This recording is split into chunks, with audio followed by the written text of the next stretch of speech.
An overview of the Indian financial system or development of the Indian financial system. So, or development of the Indian financial system in India. So ಯಾವ ರೀತಿ ಭಾರತೀಯ ಹಣಕಾಸು ವ್ಯವಸ್ಥೆ ಭಾರತದಲ್ಲಿ ಬೆಳವಣಿಗೆ ಆಗ್ತಾ ಬಂದಿದೆ ಅನ್ನೋದನ್ನ ಸೊ ನಾವು ನೋಡೋಣ ಇವತ್ತಿನ ಕ್ಲಾಸ್ನಲ್ಲಿ. So the development of Indian financial system in India can be studied in 3 phases ಅಂತ ಇದೆ. ಸೊ 3 ಹಂತದ ಒಳಗಡೆ ನಾವೇನ್ ಮಾಡ್ಬೋದಲ್ಲ, ಅಂದ್ರೆ ಭಾರತದ ಹಣಕಾಸಿನ ವ್ಯವಸ್ಥೆಯ ಅಭಿವೃದ್ಧಿಯನ್ನ ಬೆಳವಣಿಗೆಯನ್ನ ನಾವು ಕಾಣಬಹುದು. ಒಂದು, ಸೊ ಡೆವಲಪ್ಮೆಂಟ್ ಅಪ್ ಟು 1951, ಅಂದ್ರೆ ಸೊ 1951 ಕಿಂತ ಮುಂಚೆ ಯಾವ ರೀತಿ ಇಂಡಿಯನ್ ಫೈನಾನ್ಷಿಯಲ್ ಸಿಸ್ಟಮ್ ಇತ್ತು. So what was the development taken place in the 1951 to 1990, 1951ರಿಂದ 1990 ಏನು ಎರಡನೇ ಫೇಸ್ ಅಥವಾ ಎರಡನೇ ಹಂತ ಅಂತ ಹೇಳ್ತೀವಿ. ಸೊ ಮೊದಲನೇ ಹಂತ 1951ಕ್ಕಿಂತ ಪೂರ್ವದಲ್ಲಿ, 1951ರಿಂದ 1990, ಅಂದ್ರೆ 1991ರಲ್ಲಿ ನಾವು ಏನಾದ್ರು ಅನೇಕ ಆರ್ಥಿಕ ನೀತಿಗಳಲ್ಲಿ ಬದಲಾವಣೆಗಳು ಆಗಿರೋದ್ರಿಂದ ಸೊ ಅಲ್ಲಿ LPG ನ ಇಂಟ್ರೊಡ್ಯೂಸ್ ಮಾಡಿದ್ವಿ. ಸೊ ಅದಕ್ಕೋಸ್ಕರ ಅದನ್ನ ಏನ್ ಮಾಡ್ತೀವಿ ನಾವು ಥರ್ಡ್ ಫೇಸ್ ಅಂತ ಕನ್ಸಿಡರ್ ಮಾಡ್ತೀವಿ. ಅಲ್ಲಿ ಅಷ್ಟು ನೋಡ್ಕೊರಲ್ಲ. ಅಂದ್ರೆ second phase lies between 1951 to 1990. Third face ಇಲ್ಲಿಂದ 1991 ಇಂದ ಸೊ ಇಲ್ಲಿವರೆಗೂ ಏನು, ಸೊ ಥರ್ಡ್ ಫೇಸ್ ಡೆವಲಪ್ಮೆಂಟ್ ಅಂತ ಇದೀನಿ. ಸೊ ಏನೇನು ಯಾವ ರೀತಿ ಅಲ್ಲಿ ಡೆವಲಪ್ಮೆಂಟ್ ಆಗ್ತಾ ಹೋಯ್ತು, ಅಥವಾ 1951ಕ್ಕಿಂತ ಮುಂಚೆ ಯಾವ ರೀತಿ ಭಾರತದ ಆರ್ಥಿಕ ಹಣಕಾಸಿನ ವ್ಯವಸ್ಥೆ ಇತ್ತು ಅದನ್ನ ನಾವು ನೋಡ್ತಾ ಹೋಗೋಣ. 1951ಕ್ಕಿಂತ ಪೂರ್ವದಲ್ಲಿ ಯಾವ ರೀತಿ ಇತ್ತು, 51ರಿಂದ 90ರಲ್ಲಿ ಯಾವ ರೀತಿ ಇತ್ತು, ಏನು ಬದಲಾವಣೆಗಳಾಯ್ತು, ಆಮೇಲೆ 91ರ ನಂತರ ಏನು ಹಣಕಾಸಿನ ವ್ಯವಸ್ಥೆಯಲ್ಲಿ ಏನು ಬದಲಾವಣೆ ಆಯ್ತು ಅನ್ನೋದನ್ನ ನಾವು ನೋಡೋಣ. So let us study the traditional phase, that is development up to 1951. So ಇದನ್ನ ಟ್ರೆಡಿಷನಲ್ ಫೇಸ್ ಅಂತಾನೂ ಕರಿಬಹುದು, ಸಾಂಪ್ರದಾಯಿಕ ಅವಧಿ ಅಂತಾನು ಹೇಳ್ಬೋದಲ್ಲ. So development up to 1951. So ಏನಂತ ಹೇಳ್ತಾರಲ್ಲ, so during that period the Indian financial system was incapable of sustaining the high rate of industrial growth ಅಂತ ಅಂದ್ರೆ so it was incapable of sustaining the high rate of industrial growth, ಅಂದ್ರೆ ಹೆಚ್ಚು ಕೈಗಾರಿಕೆಗಳು ಇಲ್ಲಿ ಅಭಿವೃದ್ಧಿ ಆಗಿರ್ಲಿಲ್ಲ ಅಥವಾ ಕೈಗಾರಿಕೆಗಳು ಹೆಚ್ಚು ಭಾರತದಲ್ಲಿ ಇರಲಿಲ್ಲ ಅಂತ ಹೇಳ್ತೀನಿ. The system before 1951 was not satisfactory because Indian financial system was based on the traditional economy. ಯಾಕಂದ್ರೆ ಭಾರತ ಯಾವ ಏನು ಸಾಂಪ್ರದಾಯಿಕ ಹಳೆ ಪದ್ಧತಿಯನ್ನು ಅಳವಡಿಸಿಕೊಂಡಿರೋದ್ರಿಂದ ಹೆಚ್ಚು ಕೈಗಾರಿಕೆಗಳು ಬೆಳವಣಿಗೆ ಆಗಿದ್ದಿಲ್ಲ. ಆಮೇಲೆ ಹೆಚ್ಚು ಆರ್ಥಿಕ ಸ್ಥಿತಿಗತಿ ಸುಭದ್ರವಾಗಿರ್ಲಿಲ್ಲ ಅಂತ ಹೇಳ್ತೀವಿ. ಸೊ ಅದೇ ಹೇಳ್ತಾರೆ the system means Indian financial system before 1951 was not satisfactory because Indian financial system was based on the traditional economy. So it was a closed economy ಅಂತ ಹೇಳ್ತೀವಿ ನಾವು. ಬೇರೆಯವ್ರಿಗೆ ಅವಕಾಶವನ್ನ ಮಾಡಿಕೊಡ್ತಾ ಇರ್ಲಿಲ್ಲ. ಅದೇ ರೀತಿ ನಮ್ಮ ದೇಶದ ವಸ್ತುಗಳನ್ನ ನಾವು ಬೇರೆ ಕಡೆ ಮಾರಾಟ ಮಾಡ್ತಿರ್ಲಿಲ್ಲ, ಎಕ್ಸ್ಪೋರ್ಟ್ ಮಾಡ್ತಾ ಇರ್ಲಿಲ್ಲ. ಸೊ ಇಲ್ಲಿ ಬೆಳೆದಂತ ವಸ್ತುಗಳನ್ನ ಇಲ್ಲೇ ಬಳಕೆ ಮಾಡ್ತಿದ್ವಿ, ಬೇರೆಯವ್ರಿಗೂ ಕೂಡ ಅವಕಾಶವನ್ನ ಮಾಡಿಕೊಡ್ತಾ ಇರ್ಲಿಲ್ಲ. ಅದ ಸ್ವದೇಶಿ ಆಂದೋಲನ. ಸೊ ಈ ರೀತಿ ಈ ಕಾರಣದಿಂದ ಭಾರತದ ಆರ್ಥಿಕ ವ್ಯವಸ್ಥೆ ಅಷ್ಟು ಬಲವಾಗಿರ್ಲಿಲ್ಲ ಅಂತ ಹೇಳ್ತೀನಿ. ಸೊ ಅದು ಪ್ರಬಲವಾಗಿರ್ಲಿಲ್ಲ, ಯಾಕಂದ್ರೆ ಕೈಗಾರಿಕೆಗಳು ಕೂಡ ಹೆಚ್ಚು ಇರ್ಲಿಲ್ಲ. ಸೊ ಯಾಕಂದ್ರೆ due to lack of financial resource. So ಬ್ರಿಟಿಷರ ಕೈಯಲ್ಲಿ ಸ್ವತಂತ್ರ ಪಡೆದಿರೋದ್ರಿಂದ ಸೊ ಜನರ ಕೈಯಲ್ಲೂ ಕೂಡ ದುಡ್ಡು ಇರ್ಲಿಲ್ಲ ಬಿಸ್ನೆಸ್ ನ ಸ್ಟಾರ್ಟ್ ಮಾಡೋದಕ್ಕೆ. So that was the phase. So ಇಲ್ಲಿ ನೋಡ್ರಿ, some of the limitations of the Indian financial system before 1951. So ಏನು ಕೊರತೆಗಳಿದ್ವು ಅಲ್ಲಿ ಅಥವಾ ನ್ಯೂನತೆಗಳಂತ ಹೇಳ್ತೀವಿ ನಾವು. So one is industry had no access to outside savings ಅಂತ ಇದೆ. ಸೊ ಎದಕ್ಕೆ ಅದು ಬೆಳವಣಿಗೆ ಆಗಿದ್ದಿಲ್ಲ ಅಂತಂತಂದ್ರೆ, so industries means Indian industries had no access to outside savings ಅಂತ ಇದೆ. ಅಂದ್ರೆ ಬೇರೆ ರಾಷ್ಟ್ರಗಳಿಂದ ಹೂಡಿಕೆಯನ್ನ ಪಡೆಯೋದಕ್ಕೆ ಅಥವಾ ಉಳಿತಾಯವನ್ನ ಪಡೆಯುವಂತ ಅನುಕೂಲತೆ ಇರಲಿಲ್ಲ ಅಂತ ಹೇಳ್ತೀವಿ ನಾವು. So there were so industries were not having access to outside savings. So ನಮ್ಮ ದೇಶದಲ್ಲಿ ನಮ್ಮ ಕೆಲವೇ ಸ್ವಲ್ಪ ಮಾತ್ರ ಹಣವನ್ನ ಏನ್ ಮಾಡ್ತಿದ್ರು ಜನ ಹೂಡಿಕೆನ ಕೈಗಾರಿಕೆಗಳಲ್ಲಿ ತೊಡಗಿಸ್ತಿದ್ರು, ಯಾಕಂದ್ರೆ ರಿಸ್ಕ್ ಜಾಸ್ತಿ ಇರ್ತಿತ್ತು. ಸೊ ಅದಕ್ಕೋಸ್ಕರ ಇನ್ವೆಸ್ಟ್ಮೆಂಟ್ ನ ಕಡಿಮೆ ಮಾಡ್ತಿದ್ರು. ಸೊ ಅದನ್ನ ಒಂದು ಲಿಮಿಟೇಷನ್ ಅಂತ ಹೇಳ್ತಾರೆ. So it has no access to outside savings. Second one is Indian financial system was unorganised. So it was unorganised ಅಂದ್ರೆ ಅದು ಕೇಂದ್ರೀಕೃತವಾಗಿರ್ಲಿಲ್ಲ ಅಂತ ಹೇಳ್ತೀವಿ ನಾವು, ಅಥವಾ ಸಂಘಟಿತವಾಗಿರಲಿಲ್ಲ ಅಂತ ಹೇಳ್ತೀವಿ ನಾವು.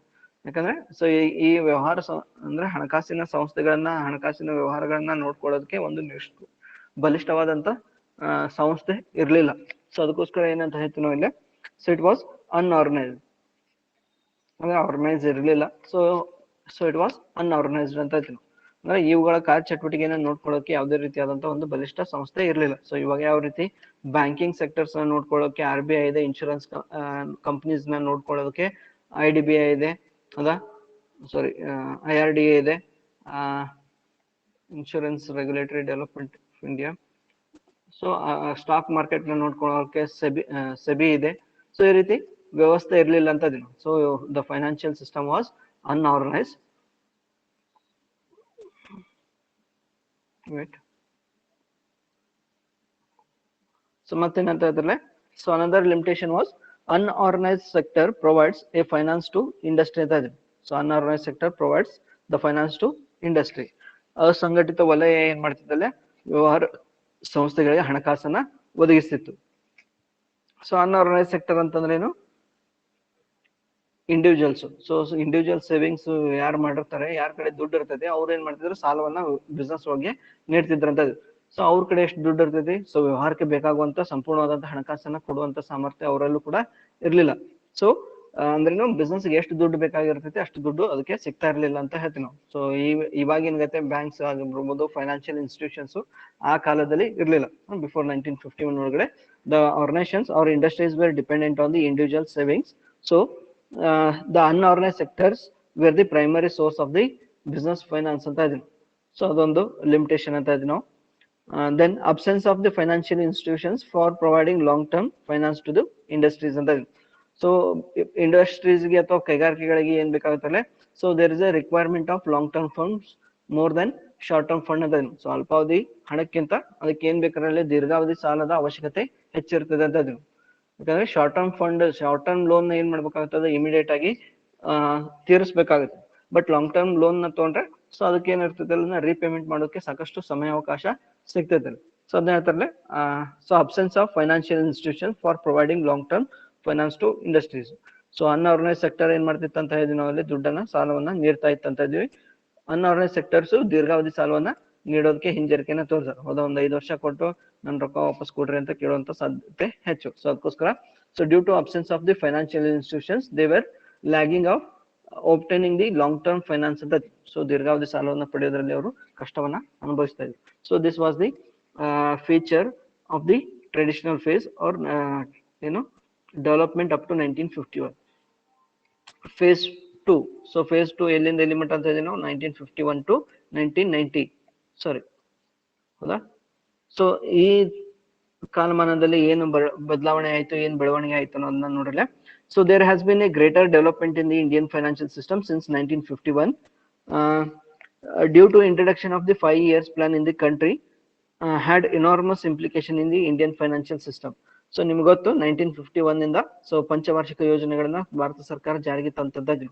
So due to implementation of 5-year plan in the country, so there is a drastic change in the Indian financial system ಅಂತ ಇದೆ. ಸೊ ಹಣಕಾಸಿನ ವ್ಯವಸ್ಥೆಯಲ್ಲಿ ಸಾಕಷ್ಟು ಬದಲಾವಣೆಗಳು ಕಂಡು ಬರೋದಕ್ಕೆ ಪ್ರಾರಂಭ ಆಯ್ತು ಅಂತ. ಸೊ ಏನು ಬದಲಾವಣೆಗಳು ಬರೋದಕ್ಕೆ ಸಾಧ್ಯ ಆಯ್ತಲ್ಲ. So first one is, C, so what are the developments, nationalisation of the financial institutions. ಅನೇಕ ಹಣಕಾಸಿನ ಸಂಸ್ಥೆಗಳನ್ನ ಏನ್ ಮಾಡಿದ್ರಲ್ಲೇ, ನ್ಯಾಷನಲೈಸೇಷನ್ ಅಂದ್ರೆ ರಾಷ್ಟ್ರೀಕರಣಗೊಳಿಸಲಾಯ್ತು ಅಂತ ಇದ್ದೀವಿ. So nationalisation of the financial institutions. Second one is establishment of special financial institutions. ಅನೇಕ ರೀತಿಯಾದಂತಹ ವಿಶೇಷ ಹಣಕಾಸಿನ ಸಂಸ್ಥೆಗಳನ್ನ ಸರ್ಕಾರ ಏನ್ ಮಾಡ್ತಲ್ಲ, ಸ್ಥಾಪನೆ ಮಾಡಿತಂತ ಇತ್ತು. So establishment of special financial institutions. Third one is protection to investors. So government has taken the measure to protect the investors by setting a proper authorities ಅಂತ ಇತ್ತು. ಸೊ ಒಂದು ನಿರ್ದಿಷ್ಟವಾದಂತಹ ಇಲಾಖೆ, ಶಾಖೆ, ಆಮೇಲೆ ಸಂಸ್ಥೆಗಳನ್ನ ತೆರೆಯೋದ್ರ ಮೂಲಕ ಸೊ ಹೂಡಿಕೆದಾರರ ಹಿತಾಸಕ್ತಿಯನ್ನ ಕಾಪಾಡಿ ಸೊ ಹೆಚ್ಚು ಹೆಚ್ಚು ಹಣ ಹೂಡಿಕೆ ಮಾಡುವಂತೆ ಪ್ರೇರೇಪಣೆ ಮಾಡೋದಕ್ಕೋಸ್ಕರ ಕೆಲವು ಸಂಸ್ಥೆಗಳನ್ನ ಹುಟ್ಟಾಕ್ಲಾಯ್ತು ಅಂತ ಇದೆ. ಯಾವ್ದು ಅನ್ನೋದನ್ನ ನೋಡೋಣಂತೆ. So that was the another change. One is nationalisation of the financial institution. Second change or development is establishment of the special financial institutions. Third one is protection of the protection to investors. Fourth one is participation of the financial institution in the corporate management. So ಅಂದ್ರೆ ವ್ಯವಹಾರ ಸಂಸ್ಥೆಗಳ ನಿರ್ವಹಣೆಯನ್ನು ನೋಡ್ಕೊಳ್ಳೋದ್ರಲ್ಲಿ ಹಣಕಾಸಿನ ಸಂಸ್ಥೆಗಳಿಗೆ ಭಾಗವಹಿಸೋದಕ್ಕೆ ಅವಕಾಶವನ್ನ ಮಾಡ್ಲಾಯ್ತು ಅಂತ ಇದ್ರು. ಅಂದ್ರೇನು, so many financial institutions are giving financial advisers or advisory service to the corporates. So ಅದಕ್ಕೆ ಅದು ಕೂಡ ಬೆಳವಣಿಗೆ ಅಂತ ಇದ್ರು. So participation of the financial institutions in the corporate management, ವಾಣಿಜ್ಯ ವ್ಯವಹಾರ ಸಂಸ್ಥೆಗಳ ನಿರ್ವಹಣೆಯಲ್ಲಿ ಅವು ಕೂಡ ಏನ್ ಮಾಡಕ್ಕೆ ಸ್ಟಾರ್ಟ್ ಮಾಡಿದ್ವು, ಅಲ್ಲಿ ಭಾಗವಹಿಸೋದಕ್ಕೆ ಪ್ರಾರಂಭ ಮಾಡಿದ್ವು ಅಂತ ಇದ್ರು.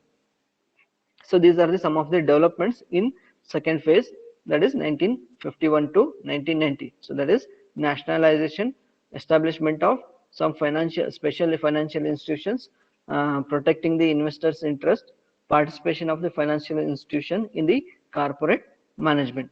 So ಇಲ್ಲಿ ನೋಡ್ರಿ, ಸೊ ಇಲ್ಲಿ nationalisation of the financial institutions ಅಂತ ಹೇಳಿದ್ವಿ ನಾವು. ಸೊ ಯಾವ್ಯಾವ ಸಂಸ್ಥೆಗಳಲ್ಲಿ ನ್ಯಾಷನಲೈಸೇಷನ್ ಮಾಡಲಾಯ್ತು ಅಂತಂದ್ರೆ, so first one is nationalisation of the RBI in 1948. So year ನೆನಪಿರಲಿಲ್ಲ.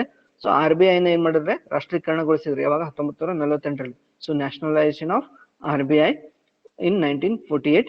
Establishment of State Bank of India, SBI ಅಂತ ನೀವೇನು ನೋಡ್ತೀರಿ, ಸೊ ಅದನ್ನ ಸ್ಥಾಪನೆ ಮಾಡ್ಲಾಯ್ತು ಅಂತ ಇದ್ವಿ ಯಾವಾಗ, 1956. ಸೊ 1956 ಒಳಗೆ establishment of SBI.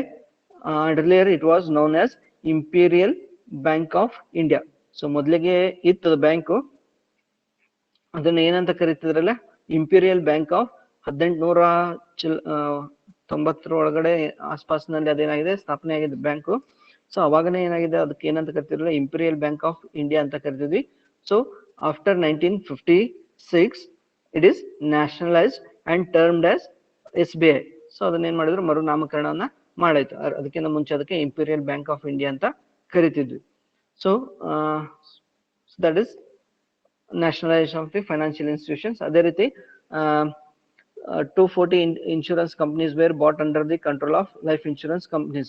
So 245 life insurance ಅಂದ್ರೆ ಲೈಫ್ ಇನ್ಶೂರೆನ್ಸ್ ಕಂಪನೀಸ್, ಬೇರೆ ಬೇರೆ ಪ್ರಕಾರದ ಕಂಪನಿಗಳನ್ನ ಸೊ LIC ಅಡಿಯಲ್ಲಿ ತರಲಾಯ್ತು ಅಂತ ಇದೀನಿ. So that is also nationalisation. So life insurance corporation ಕೂಡ 1956 ಒಳಗಡೆ ನ್ಯಾಷನಲೈಸೇಷನ್ ನ ಮಾಡಲಾಯ್ತು. Then nationalization of the 14 commercial banks in 1969. So ಇದು ಕೂಡ ಇಂಪಾರ್ಟೆಂಟ್. ಸೊ ಬಹಳಷ್ಟು ಕಾಂಪಿಟೇಟಿವ್ ಎಕ್ಸಾಮ್ ಒಳಗಡೆ ಕೇಳ್ತಾರಲ್ಲ. ಸೊ ಕಮರ್ಷಿಯಲ್ ಬ್ಯಾಂಕ್ಸ್ ನ ಯಾವಾಗ ನ್ಯಾಷನಲೈಸೇಷನ್ ಮಾಡಲಾಯ್ತು ಅಂತಾರೆ, 1969. So nationalisation of 14 commercial banks in 1969. Then establishment of the General Insurance Corporation in 1972. Nationalisation of the 6 commercial banks in 1980. So ಮತ್ತೆ 1980 ಒಳಗಡೆ ಏನ್ ಮಾಡಿದ್ರಲ್ಲ, ಮತ್ತೆ 6 ಕಮರ್ಷಿಯಲ್ ಬ್ಯಾಂಕ್ಸ್ ನ ನ್ಯಾಷನಲೈಸೇಷನ್ ಮಾಡಿದ್ರು. ಸೊ 69 ಒಳಗಡೆ ಫಸ್ಟ್ ನ್ಯಾಷನಲೈಸೇಷನ್ ಆಫ್ 14 ಬ್ಯಾಂಕ್ಸ್, ಆಮೇಲೆ 6 ಬ್ಯಾಂಕ್ ನ ನ್ಯಾಷನಲೈಸೇಷನ್ ಮಾಡಿದ್ರು. Establishment of general insurance corporation in 1972. So this was the development during the 1951 to 1990 due to implementation of 5-year plan ಅಂತ ಇದೆ. So then second one, there ಏನಂತ ಇದ್ರೆ establishment of some special financial ಅಥವಾ new financial institutions ಅಂತ ಇದೆ. So ಇಲ್ಲಿ ನೋಡ್ರಿ, ಹೊಸ ಹಣಕಾಸಿನ ಸಂಸ್ಥೆಗಳನ್ನು ಸ್ಥಾಪನೆ ಮಾಡಲಾಯ್ತು ಅಂತ ಇದ್ವಿ ನಾವು. In order to provide the funds to the industry, agriculture, government of India established various financial institution. So ಕೈಗಾರಿಕೆ ಮತ್ತು ಕೃಷಿಗೆ ಸಾಲವನ್ನು ಒದಗಿಸೋದಕ್ಕೋಸ್ಕರ ಹೊಸ ಹಣಕಾಸಿನ ಸಂಸ್ಥೆಗಳನ್ನು ಸ್ಥಾಪನೆ ಮಾಡಲಾಯ್ತು. ಯಾವ ಅಂತಂದ್ರೆ, ಒಂದು ಯೂನಿಟ್ ಟ್ರಸ್ಟ್ ಆಫ್ ಇಂಡಿಯಾ ಅಂತ ಇದ್ವಿ, which is established in 1964. Another institution was NABARD, National Agriculture Board of National Agriculture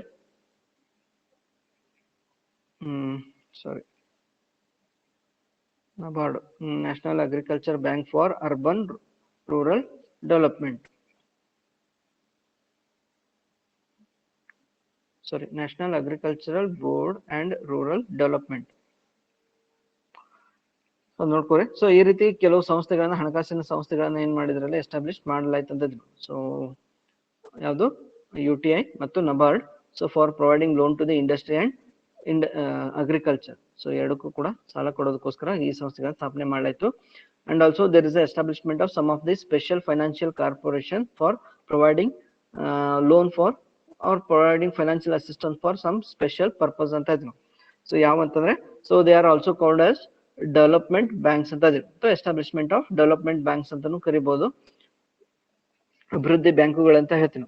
so development bank means providing capital for the industrial promotion. So development bank ಅಂದ್ರೆ ಏನು? So means providing capital for industrial promotion. Development of agriculture, trade, industry and commerce is known as development bank ಅಂತ. So ಈ development bank ಏನ್ ಮಾಡ್ತಾರೆ, ಡೆವಲಪ್ಮೆಂಟ್ಗೋಸ್ಕರ ಸಾಲವನ್ನು ನೀಡ್ತಾರೆ ಅಂತ ಹೇಳಿದ್ವಿ. ಸೊ ಯಾವ್ದ್ರ ಡೆವಲಪ್ಮೆಂಟು, ಸೊ ಅದು ಟ್ರೇಡ್ ಇರ್ಬೋದು, ಇಂಡಸ್ಟ್ರಿ ಇರ್ಬೋದು, ಅಗ್ರಿಕಲ್ಚರ್ ಇರ್ಬೋದು. So trade, industry, commerce,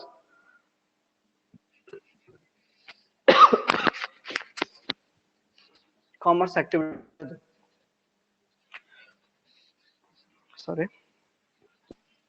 so ಈ ಉದ್ದೇಶಗಳಿಗೆ ಇವು ಏನ್ ಮಾಡ್ತವೆ, ಸಾಲವನ್ನ ಒದಗಿಸಿ ಕೊಡ್ತವೆ.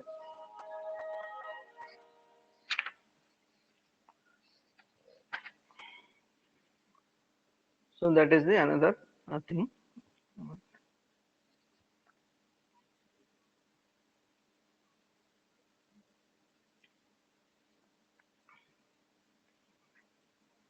ನೋಡ್ರಿ, so in India after 1948 number of development banks have been established ಅಂತ ಹೇಳ್ತಾರೆ. ಸೊ ಸಾಕಷ್ಟು ಡೆವಲಪ್ಮೆಂಟ್ ಬ್ಯಾಂಕ್ಸ್ ನಲ್ಲಿ ಸ್ಥಾಪನೆ ಮಾಡಲಾಗಿದೆ. ಸೊ ಅದರಲ್ಲಿ ಎದಕ್ಕೋಸ್ಕರ ಅಂತ ಇದ್ದೀವಿ ನಾವು, for development of industry, trade, agriculture and commerce ಅಂತ ಇದ್ದೀವಿ. ಸೊ ವ್ಯವಹಾರವನ್ನ ಉತ್ತೇಜನ ಅಥವಾ ವಾಣಿಜ್ಯವನ್ನ ಉತ್ತೇಜನ ಮಾಡೋದಕ್ಕೋಸ್ಕರ ಅನೇಕ ರೀತಿಯಿಂದ ಅಭಿವೃದ್ಧಿ ಬ್ಯಾಂಕ್ ಗಳನ್ನ ಸ್ಥಾಪನೆ ಮಾಡಲಾಯಿತು. ಸೊ ಯಾವ್ಯಾವ ಅಂತಂದ್ರೆ, ಸೊ ಕೆಲವೊಂದನ್ನ ಕೊಟ್ಟಿದ್ದಾರಲ್ಲೇ. IFCI ಅಂತ ಇದ್ನು, so industrial finance corporation of India. So industrial finance corporation of India. Industrial finance ಅಂದ್ರೆ ಏನು, they are providing loan or finance for the industry. So ಕೈಗಾರಿಕೆಗಳಿಗೆ ಅವ್ರು ಏನ್ ಮಾಡ್ತಾರೆ, ಸಾಲವನ್ನು ನೀಡೋದಕ್ಕೋಸ್ಕರ ಇದನ್ನ ಸ್ಥಾಪನೆ ಮಾಡಲಾಯಿತು. So that is a specialised bank, so which is establish for providing specific loan. ಇಂಡಸ್ಟ್ರಿಗೆ ಮಾತ್ರ ಅವ್ರು ಏನ್ ಮಾಡ್ತಾರೆ, ಸಾಲವನ್ನು ಕೊಡ್ತಾರೆ ಹೆಚ್ಚಾಗಿ. Then the Refinance Corporation of Industries RCI, the Industrial Development Bank of India IDBI ಹೆಸರನ್ನು ಕೇಳಿದ್ರಿ. So industrial development bank of India. So ಇಂಡಸ್ಟ್ರಿನ ಡೆವಲಪ್ಮೆಂಟ್ ಆಗೋದಕ್ಕೆ ಅವ್ರು ಏನ್ ಮಾಡ್ತಾರೆ, ಸಾಲವನ್ನ ನೀಡ್ತಾರೆ. So another one is ICICI bank. So ICICI ಅಂತಂದ್ರೇನು, industrial credit and investment corporation of India. Industrial credit and investment corporation of India. So another one is the National Industrial Development Corporation NIDC. So next the State Industrial Development Corporation SIDC ಅಂತ ಇದೆ ನಾವು, State Industrial Development Corporation. Then the State Finance Corporation SFC ಅಂತ ಕರಿತೀವಿ ನಾವು short ಆಗಿ, State Finance Corporation. Then the National Small Industries Corporation Limited, National Small Industries Corporation Limited. So then the Export Credit Guarantee Corporation, the Unit Trust of India UTI ಅಂತ ಇದೆ ನಾವು, Life Insurance Corporation of India that is LIC, the Agriculture Finance Corporation AFC, the Industrial Recognition Corporation of India IRCI. So ಈ ರೀತಿ so there are many special financial institutions were established for providing some special purpose ಅಂತ ಇದೆ. So ಕೈಗಾರಿಕೆಗಳನ್ನ ಅಥವಾ ವಾಣಿಜ್ಯವನ್ನ ಉತ್ತೇಜನ ಮಾಡೋದಕ್ಕೋಸ್ಕರ, for promoting trade and commerce activities. So these institutions have been developed ಅಂತ ಇದೆ. So ಒಂದೆರಡನ್ನ ನೆನ್ಪಿಟ್ಕೋರಿ ಸಾಕಲ್ಲೇ. So ಮತ್ತೇನ್ ಮಾಡಿದ್ರ ಅಂತ ಇದೆ ನಾವು, for protection of the interest of the investors there are many institutions were established by the government. So ಯಾವ ಅಂತಂದ್ರೆ, so many acts were passed by the government to protect the interest of the investors. ನೋಡ್ರಿ, in order to protect the interest of the investors various acts and credit rating institutions were established. So ಏನಂತ ಹೇಳ್ತಾರೆ, ಹೂಡಿಕೆದಾರರ ಹಿತಾಸಕ್ತಿಯನ್ನ ಕಾಪಾಡೋದಕ್ಕೋಸ್ಕರ so ಏನು ಮಾಡಿದ್ರಲ್ಲ, various acts ಅಂದ್ರೆ ಬೇರೆ ಬೇರೆ ಕಾನೂನುಗಳನ್ನ ಜಾರಿಗೆ ತಂದ್ರು, ಜೊತೆಗೆ ಸೊ ಕ್ರೆಡಿಟ್ ರೇಟಿಂಗ್ ಇನ್ಸ್ಟಿಟ್ಯೂಷನ್ಸ್ ನ ಸ್ಥಾಪನೆ ಮಾಡ್ಲಾಯ್ತಂತ ಇದ್ರು. So for protecting the interest of the investors. So acts ಯಾವು, ಫಾರ್ ಎಕ್ಸಾಂಪಲ್ ಕಂಪ್ನೀಸ್ ಆಕ್ಟ್ 1956 ಇರ್ಬೋದು. ಸೊ ಅದ್ರ ಮೂಲಕ ಕಂಪ್ನಿಗಳ ವ್ಯವಹಾರವನ್ನ ನಿಯಂತ್ರಣ ಮಾಡ್ಲಾಯ್ತು. ಅದೇ ರೀತಿ ಕ್ಯಾಪಿಟಲ್ ಇಶ್ಯೂ ಆಕ್ಟ್ ಅಂತ ಇದ್ರು. ಸೊ ಕ್ಯಾಪಿಟಲ್ ಇಶ್ಯೂ ಆಕ್ಟ್ ಅಂತಂದ್ರೆ ಕಂಪ್ನಿಗಳು ಏನು ಷೇರುಗಳನ್ನ ಭದ್ರತೆಗಳನ್ನ ಹಂಚಿಕೆ ಮಾಡ್ತಾರೆ ಅವುಗಳಿಗೆ ಸಂಬಂಧಪಟ್ಟಂತೆ ನಿಯಮಾವಳಿಗಳನ್ನ ತರಲಾಯಿತು. ಸೊ ಬಂಡವಾಳ ಎಷ್ಟು ಕ್ರೋಢೀಕರಣ ಮಾಡಬೇಕು, ಹೌದಾ, ಸೊ ಎಷ್ಟು ಸರಿ ಅದಕ್ಕೆ ಸಂಬಂಧಪಟ್ಟಂತ ನಿಯಮಾವಳಿಗಳನ್ನ. Then securities regulation act, securities regulation act ಅಂತ SEBI works under the securities regulation act 1956. So SEBI ಇದರ ನಿಯಮಾವಳಿಗಳ ಪ್ರಕಾರ ಅದೇನ್ ಮಾಡುತ್ತೆ, ಕೆಲಸವನ್ನ ಮಾಡ್ತದೆ. ಅದೇ ರೀತಿ so government has established some of the credit rating institutions for educating the investors ಅಂತ ಇದೆ. ಸೊ ಹೂಡಿಕೆದಾರರನ್ನ ಎಚ್ಚರಿಸೋದಕ್ಕೋಸ್ಕರ ಅಥವಾ ಹೂಡಿಕೆದಾರರಿಗೆ ಮಾಹಿತಿಯನ್ನು ನೀಡೋದಕ್ಕೋಸ್ಕರ ಸೊ ಕೆಲವು ಕ್ರೆಡಿಟ್ ರೇಟಿಂಗ್ ಏಜೆನ್ಸೀಸ್ ನ ಸ್ಥಾಪನೆ ಮಾಡಲಾಯಿತು. ಒನ್ ಇಸ್ ಕ್ರಿಸಿಲ್ ಅಂತ ಇದೆ. ಕ್ರಿಸಿಲ್ ಅಂತಂದ್ರೇನು, credit rating and information service of India. So ಅದೇ ರೀತಿ ICRA. ಸೊ ಓದಿರ ಫಸ್ಟ್ ಅದರಲ್ಲಿ. So investment information and credit rating agency of India. So investment information and credit rating agency of India. Then CARE, CARE, that is Credit Analysis and Research Limited. Credit Analysis and Research Limited. So that is the CARE. So that was the another institution established by the government to protecting the interest of the investors. So ಇಷ್ಟು changes ಆದ್ವಲ್ಲ. So last one is, that is the third phase. Third phase ಎಲ್ಲಿಂದ ಎಲ್ಲಿ ಅಂತ ಹೇಳಿದ್ರೆ ನಾವು 1991 to till now. So ಇಲ್ಲಿವರೆಗೂ ನಾವು ಏನ್ ಮಾಡ್ಬೋದು ಅಲ್ಲಿ ಥರ್ಡ್ ಫೇಸ್ ಡೆವಲಪ್ಮೆಂಟ್ ಅನ್ನ ನೋಡ್ಬೋದು. ಸೊ ಈ ಅವಧಿ ಒಳಗಡೆ ಏನ್ ಚೇಂಜಸ್ ಆದವನ್ನ ನೋಡ್ರಲೆ. ಸೊ ಅದೇ ಹೇಳಿದೆ ನಾನು. So during 1991-92, so new economic reforms were introduce in the Indian economy. So as part of this, liberalisation, privatisation, globalisation has been introduce in the Indian economy. ಹೌದಾ?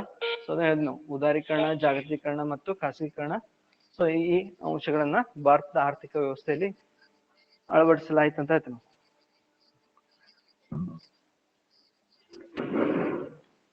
ಸೊ LPG ನ introduce ಮಾಡಿದ ನಂತರ ಏನ್ ಬದಲಾವಣೆಗಳಾದ್ವು ಅನ್ನೋದನ್ನ ನೋಡ್ರಲ್ಲ. On account of LPG, that is liberalization, globalization and privatization, tremendous changes have been taken place in the Indian financial system. ಸಾಕಷ್ಟು ಬದಲಾವಣೆಗಳು ಕಂಡು ಬಂದು ಇಲ್ಲ. The Indian financial system has undergone massive changes since the announcement of the new economic policy in 1991. Liberalization has transformed Indian economy from closed to open economy. So that you know, so earlier it was closed economy ಅಂತ ಇದನ್ನು 1991 ಒಳಗಡೆ financial liberalisation ನ introduce ಮಾಡಿದ ನಂತರ so Indian economy was open to the world economy ಅಂತ. So ವಿದೇಶದ ವ್ಯವಹಾರಗಳಿಗೆ, ವಿದೇಶದ ಮಾರುಕಟ್ಟೆಗೆ ಭಾರತದ ಮಾರುಕಟ್ಟೆ ಏನಾಯ್ತಲ್ಲ ತನ್ನನ್ನ ತೆರೆದುಕೊಳ್ಳುತ್ತಂತ ಆಯ್ತು. ಸೊ ತೆರೆದುಕೊಳ್ಳೋದಂದ್ರೇನು? So any person can enter to the Indian market. Similarly, so Indian corporates can enter to the world market ಅಂತ. ಸೊ ಬೇರೆ ದೇಶದ ಮಾರುಕಟ್ಟೆಗೆ ಅವರು ಪ್ರವೇಶ ಪಡಿಬಹುದು, ಬೇರೆ ದೇಶದ ವ್ಯಕ್ತಿಗಳು ಸೊ ಭಾರತದ ಮಾರುಕಟ್ಟೆಗೆ ಪ್ರವೇಶವನ್ನ ಸುಲಭವಾಗಿ ಪಡೆಯಬಹುದು ಅಂತ ಹೇಳ್ತಾನೆ. So that was the drastic change in the economic system. So here, the major developments that have taken place in the Indian financial system were as follows. The first one is establishment of the private insurance companies. So ಮೊದಲಿಗೆ LIC ಒಂದೇ ಇತ್ತು ಭಾರತದೊಳಗಡೆ, life insurance corporation, by integration of the 245 life insurance companies.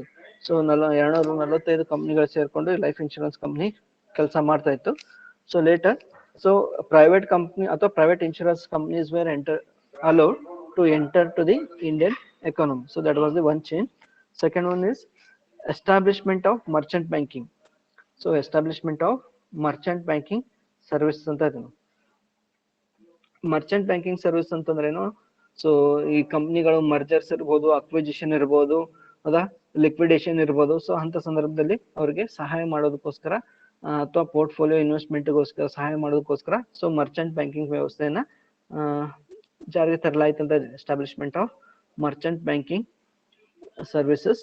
So third one is development of capital market.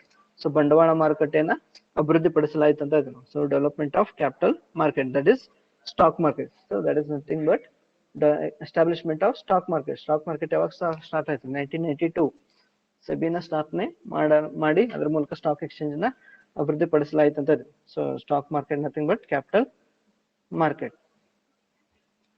So next ಏನ್ changes ಆಗ್ತಿರಲ್ಲ, changing the profile of the commercial banks.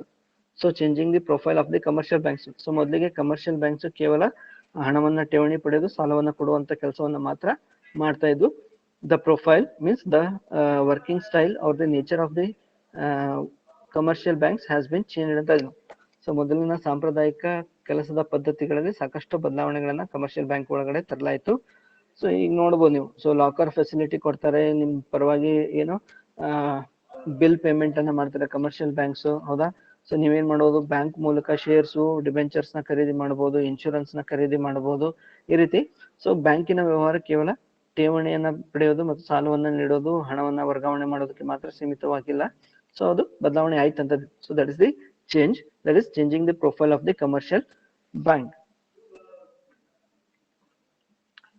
So ನೀವು banking act ಪ್ರಕಾರ, so banks ಅಂತ meaning ಅನ್ನು ನೋಡಿದ್ರೆ so ನಿಮ್ಗೆ ಅರ್ಥ ಆಗುತ್ತೆ.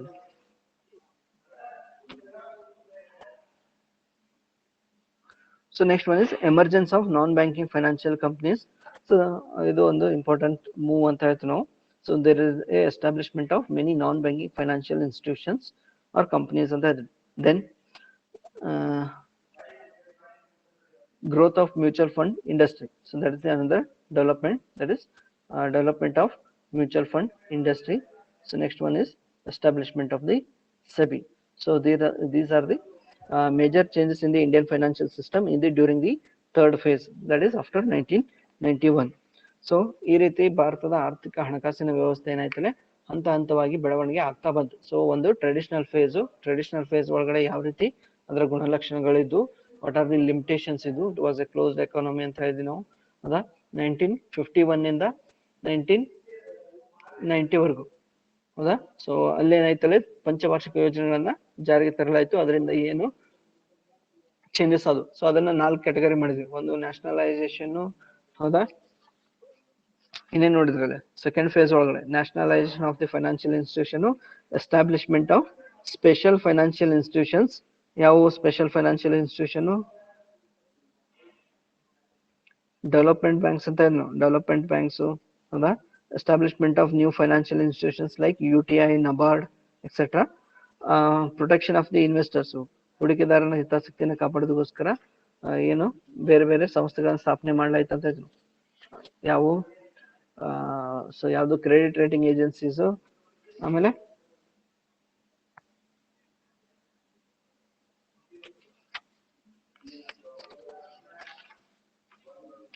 ಮೆನಿ ಆಕ್ಟ್ಸ್, ಕಂಪನೀಸ್ ಆಕ್ಟ್ ಇರ್ಬೋದು, capital issue act, securities regulation act, so etcetera, they were bought into practice ಅಂತ ಇದೆ ನಾವು. Then participation of the financial institution in the corporate management. So that was the third phase. So ಇಷ್ಟು ನೋಡ್ಕೊರಲ್ಲ. So this is the completion of your first unit under Indian financial system. So next class ಒಳಗಡೆ so second unit ಅನ್ನ start ಮಾಡ್ತೀನಿ, IFS ನ. So okay, have A nice day. ಇಲ್ಲಿಗೆ class ಮುಗಿಸಿ. ಏನೋ doubts ಇದ್ರೆ ಕೇಳ್ರಿ.